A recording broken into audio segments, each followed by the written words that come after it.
Teman-teman, orang yang beruntung adalah orang yang hari ini lebih baik daripada hari kemarin. Orang yang merugi adalah orang yang hari ini sama dengan hari kemarin. Sementara orang yang hari ini lebih buruk daripada hari kemarin, dia adalah orang yang celaka. Assalamualaikum warahmatullahi wabarakatuh. Selamat datang kembali di Belajar Ngomong episode 11. Oke, teman-teman semua, di episode 11 kali ini saya akan melakukan tes kepribadian. Nah, ini teman-teman mungkin sudah tidak asing lagi ya bagi teman-teman. Saya juga dulu pernah isi, tapi saya mau coba isi kembali. Siapa tahu setelah berjalannya waktu ini ada perbedaan ya dari yang dulu saya hasil yang dulu saya dapatkan dengan hasil yang nanti akan saya dapatkan di tes kali ini. Nah, tes kepribadian ini saya dapatkan dari websitenya namanya psikologila.id. Nah, jadi buat teman-teman yang mau mencoba untuk memeriksa juga atau mengetes juga atau menilai juga, boleh dibuka websitenya psikologila.id. Nah, di sini keterangannya tertera tes kepribadian bahasa Indonesia. Oh, ini di sini tertera dalam bahasa Indonesia ya. Keterangannya sendiri, setiap manusia memiliki kepribadian yang unik dan berbeda. Nah, di dalam MBTI, nah jadi tes ini namanya MBTI. Di dalam MBTI sendiri, kepribadian manusia dibagi ke dalam 16 kategori. Nah, buat teman-teman yang belum tahu, saya juga sebetulnya belum terlalu tahu ya. Entah ejaannya benar apa enggak ya, ini MBTI sendiri merupakan sebuah instrumen untuk melakukan assessment atau tes kepribadian mandiri dan sederhana. Nah, asesmen ini dilakukan untuk mengetahui cara seseorang saat mengolah informasi, mengambil keputusan, atau memandang sebuah masalah yang ada. Nah, teman-teman di sini menurut ahlinya Carl Jung, manusia itu memiliki 4 fungsi pokok, yaitu intuisi, pengindra, perasa, dan berpikir. Nah, yang kemudian akan dicabangkan lagi menjadi 4 rentang, yaitu ada introvert, extrovert, kemudian ada sensing, intuition, kemudian ada thinking, feeling, kemudian ada judging, dan perceiving. Nah, teman-teman, di episode kali ini saya akan melakukan uji coba itu dan saya akan menunjukkannya kepada teman-teman semua. Nanti apa yang akan kita dapatkan. Oke?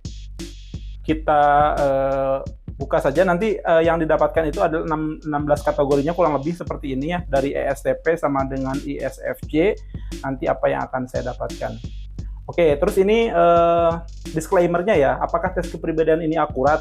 Nah, sejak puluhan tahun lalu hingga sekarang, ahli psikologi dunia terus berdebat tentang penilaian MBTI ini. Namun, sebagian besar dari mereka sepakat bahwa MBTI memiliki kegunaan tersendiri. Selain dapat digunakan untuk alat eksplorasi diri, tes ini juga digunakan sebagai media refleksi diri sendiri dan orang lain di sekitar kita. Nah, jadi dengan mengetahui hasil dari ini, mungkin kita bisa melakukan mendalami diri kita dan juga melakukan introspeksi gitu terkait dengan apa sih yang sebetulnya ada dalam diri kita.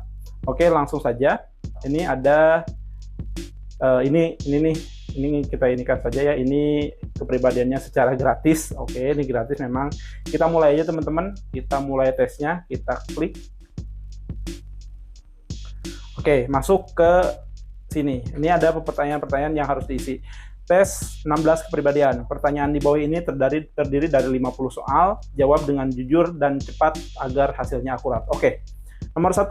Ketika telepon rumah berbunyi, apa yang kamu pikirkan adalah ketika telepon rumah nomor 1, ketika telepon rumah berbunyi, yang kamu pikirkan adalah segera mengangkat. Oke. Nomor 2, kamu lebih suka untuk melakukan uji coba langsung daripada berimajinasi, berkhayal daripada melakukan uji coba langsung. Kayaknya saya lebih suka melakukan uji coba langsung deh. Kemudian, mana yang paling tidak kamu sukai? Ketika kamu banyak beban pikiran atau ketika kamu terjebak dalam rutinitas? Yang paling tidak aku sukai sih kayaknya banyak beban pikiran ya. Kemudian, ketika berhubungan dengan orang lain, kamu cenderung tegas daripada lembut, lembut daripada tegas. Saya lembut daripada tegas. Saat mengambil keputusan, biasanya kamu memberi penilaian yang kritis, membuat penilaian yang bijak. Kayaknya membuat penilaian yang bijak dulu deh. Kemudian jika lingkungan kerjamu berantakan, kamu akan menyempatkan waktu untuk merapikannya, membiarkan selama nyaman. Biasanya sih saya membiarkannya selama nyaman ya. Saat hendak memilih sesuatu, kamu biasanya segera berpikir untuk memilih dengan cepat, butuh waktu lama untuk memilih-milih. Kayaknya butuh waktu lama untuk memilih-milih deh. Kemudian saat mengantri, biasanya kamu mengajak orang lain yang mengantri untuk mengobrol, tetap diam dan fokus. Kayaknya saya tetap diam dan main HP sih sebetulnya. Nomor 9, kamu adalah orang yang lebih suka praktik daripada teori, teori daripada praktik. Kayaknya praktik daripada teori deh. Kemudian saat mendengar gosip, kamu lebih tertarik pada apa yang sebenarnya terjadi atau apa yang kemungkinan lain yang terjadi. Oh, saya sih kayaknya kepo ya. Enggak. Kayaknya kepo deh. Apa kemungkinan lain yang akan terjadi. Oke. Nomor 11, saat mengambil keputusan, kamu sering mendasarkan pada informasi dan data yang ada, selera dan insting yang kamu rasakan. Informasi dan data yang ada ya. 12, dalam menilai orang lain, kamu cenderung untuk bersikap objektif dan adil, bersikap ramah dan bersahabat sih kayaknya. Kamu lebih tertarik dengan kontrak kerja yang selesai setelah ditandatangani dan bersifat resmi, selesai dengan berjabat tangan saja. Kayaknya saya lebih formal dan ditandatangani. Dalam pekerjaan, kamu lebih bahagia saat berhasil menyelesaikan sebuah kerjaan dalam proses kerja. Kayaknya saya lebih bahagia ketika saya berhasil. Ketika diadakan sebuah pesta, kamu akan berinteraksi dengan banyak orang, bahkan yang tidak dikenal, berinteraksi dengan teman. Kayaknya saya baru bisa berinteraksi dengan teman yang akrab saja. Kamu lebih suka penulis yang mengatakan secara langsung apa yang mereka maksud atau menggunakan perumpamaan untuk menjelaskan sesuatu. Kayaknya saya lebih suka yang ini. Dalam menghadapi masalah, kamu cenderung menggunakan solusi yang telah teruji oleh orang banyak atau lebih suka mencari solusi dan kemungkinan baru? Kemungkinan baru aja deh. Kamu lebih tertarik pada konsistensi dalam berpikir, keharmonisasi sebuah hubungan. Saya lebih suka keharmonisasian sebuah hubungan. Kamu merasa lebih sulit berhubungan dengan orang yang sensitif dan mudah tersinggung, terus terang dan belak-belakan. Saya kayaknya lebih susah dengan orang yang sensitif. Ketika bekerja, kamu lebih suka diberikan garis pedoman yang jelas, diberikan kesempatan untuk bekerja secara fleksibel, diberikan garis pedoman yang jelas. Ketika membuat pernyataan, kamu seringkali jarang berubah jika sudah membuat pernyataan, sering berubah jika sudah membuat pernyataan. Aku sering berubah sih kayaknya. Berinteraksi dengan orang yang tidak dikenal akan membuat kamu bersemangat, membuat kamu tidak nyaman. Kayaknya saya agak kurang nyaman deh. Fakta adalah ya yang terlihat di mata atau dasar dari penjelasan yang lebih lanjut. Fakta yang terlihat di mata menurut saya. Jika kamu mendengar seseorang bicara teoritis, kamu merasa sangat tertarik. Ketika diskusi terjadi perdebatan, kamu biasanya, aku nggak suka perdebatan, biasanya mencari titik kesamaan di antara perbedaan pendapat, mencari titik kesepahaman di antara perbedaan ini aja deh.